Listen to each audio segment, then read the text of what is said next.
Indonesia kembali menang di laga kedua FIFA Friendly Match menghadapi Mozambik dengan skor tipis 1-0.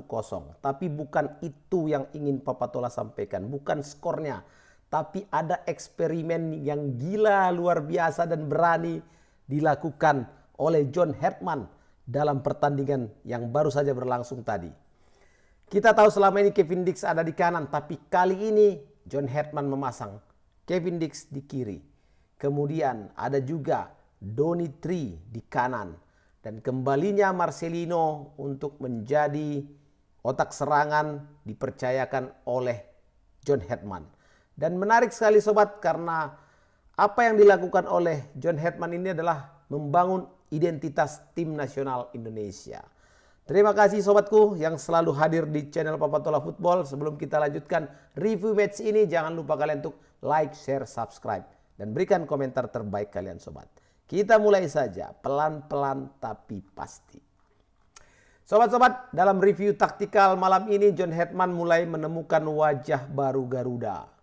Kalau kemarin menang 3-0 atas Oman, itu menunjukkan kualitas menyerang timnas Indonesia yang semakin oke ya.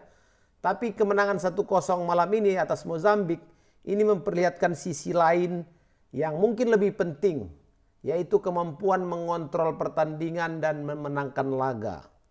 Jadi di balik kemenangan 1-0 ini ada eksperimen taktik yang dimainkan oleh John Herdman yang menarik untuk dibahas.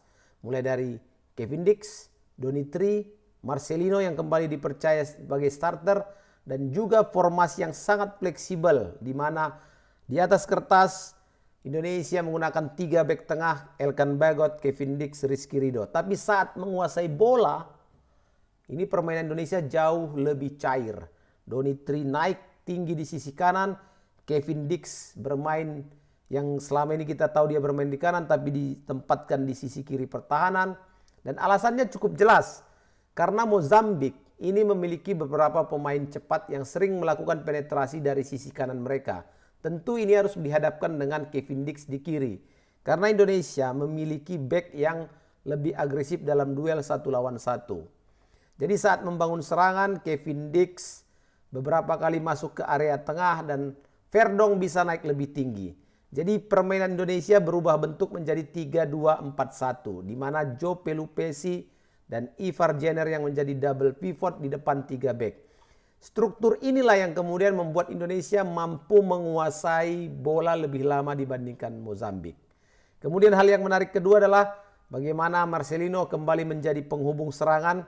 Dan menurut Papatola, apa yang dilakukan oleh John Herdman dengan memanggil Marcelino dan memainkannya itu adalah satu hal yang sangat positif dan satu hal yang bisa untuk meningkatkan kembali kepercayaan diri Marcelino.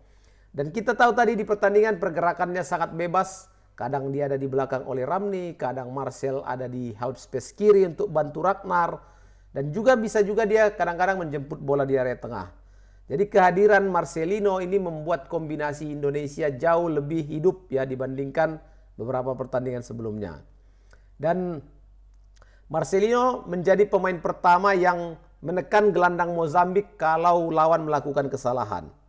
Di mana dia juga punya dapat hampir ada peluang golnya juga nih Marcelino di menit 21. Ada tendangan bola liar dari tekanan Oli Ramim, kemudian dia tendang dengan keras tapi masih diblok oleh salah satu back atau defender Mozambik. Nah, kalau kita bicara tentang skor ya 1-0 tadi, Indonesia berhasil menciptakan gol melalui Oli Ramli. Ini skema yang sangat sederhana tapi efektif. Ini gol di menit 11 kalau tidak salah ya, menit 11. Inilah contoh gol yang diinginkan oleh John Herdman. Berawal dari penguasaan bola yang tenang di lini tengah, Ragnar Oratmangun melihat ruang kosong di belakang garis pertahanan Mozambik. Nggak perlu banyak sentuhan, Ragnar langsung terupas ya ke depan, terukur. Dan ditambah dengan timing lari Ole yang sempurna. Jadi dia bisa berhasil memanfaatkan celah di antara 2 bek tengah Mozambik. Walaupun dia dikejar oleh kapten kesebelasan Mozambik ya nomor 8, tapi Ole masih bisa melewati penjaga gawang Mozambik dan melakukan tendangan ke gawang yang sudah kosong. Gol! Ini membuat motivasi pemain naik berlipat dan juga Mozambik juga akhirnya berani juga untuk keluar keluar dari tekanan-tekanan Indonesia. Dan di pertandingan babak pertama masih ada sebetulnya gol Indonesia ya melalui Kevin Dix, tapi dianulir. Kalau tidak salah ini di menit 18, bagaimana Kevin Dix dengan kaki kanan dia mengirimkan sepak pojok langsung ke arah gawang. Bola melengkung tajam, tapi ada gangguan rupanya di penjaga gawang Mozambik sehingga dianulir ya. Ada kontak ya, ada kontak pemain Indonesia dengan Mozambik. Tapi paling tidak kualitas bola mati Kevin Dix menjadi senjata berbahaya bagi Indonesia. Dan sepanjang pertandingan setiap tendangan sudut Indonesia itu jadi ancaman nyata untuk Mozambik. Nah, Mozambik juga merespon pergerakan dan juga merespon skema permainan Indonesia dengan menunggu dan mencoba menyerang lewat transisi. Mereka cukup realistis ya, karena pada saat pertandingan pertama mereka tahu betul Indonesia mengalahkan Oman dan mereka kalah dari Oman. Tapi di pertandingan ini sepertinya hasil kemarin itu tidak terlalu berpengaruh.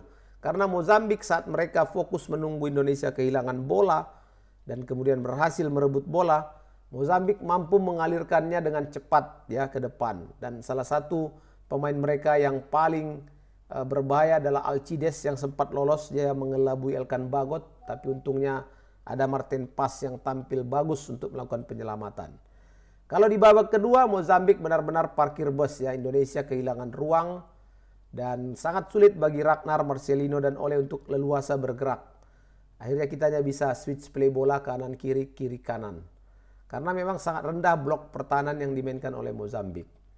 Dalam permainan di babak kedua ada dinamika kebuntuan yang dialami timnas dan untuk itu John Hetman memasukkan Raihan Hanan, Nathan Choaon dan Sandy Walsh. Dia mengeluarkan Marcelino, Ivar Jenner dan Rizky Ridho.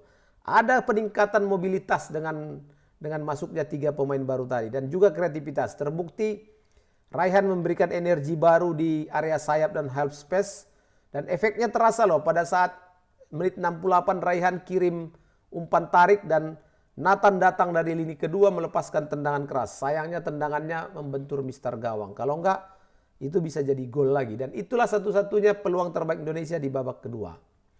Nah, kalau berkaca dari penampilan Doni Tri Pamungkas di kanan, ini sebenarnya tampil menjanjikan sobat. Ini eksperimen ya, karena biasanya kan Doni ini identik di kiri. Tapi kali ini dipasang di kanan dan kelebihan Doni terlihat loh pada mobilitasnya yang begitu tinggi, keberanian Doni membawa bola dan juga agresivitasnya saat melakukan pressing. Dan Doni sangat disiplin juga dalam membantu pertahanan.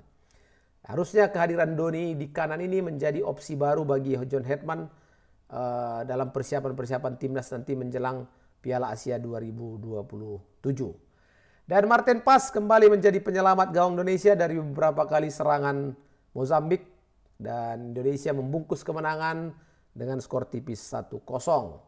Terima kasih sobat-sobatku, itu dia review match yang bisa Papa Tola sampaikan. Dan jangan lupa kalian untuk like, share, subscribe, dan berikan komentar terbaik sobat. Sampai jumpa. Assalamualaikum warahmatullahi wabarakatuh.